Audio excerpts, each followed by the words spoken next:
জীবনে যতই পরিবর্তন আসুক, শুধু 5টা নিয়মের যেন কখনো পরিবর্তন করো না।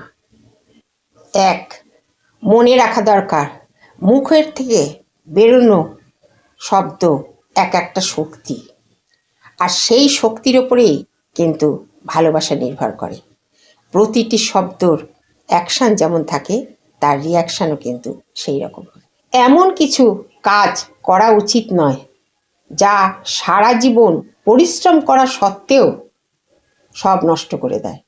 সেটা হলো রাগ আর অহংকার। এ দুটো থাকলে সম্পর্কও পর্যন্ত নষ্ট হয়ে যায়। 3 নম্বর, পরিবেশ সুস্থ কি অসুস্থ সেটার উপর কিন্তু প্রত্যেকটি মানুষের মানসিকতা নির্ভর করে। মানসিক সুস্থ রাখতে গেলে সুস্থ পরিবেশে থাকুন।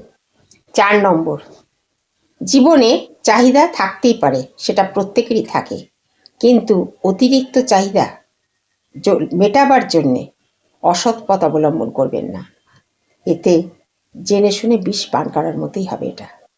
লাস্ট পয়েন্ট 5, মনে এটা অবশ্যই রাখতে হবে, নেতিবাচক চিন্তা ভাবনা জীবনে কখনোই সাফল্য আনতে পারে না।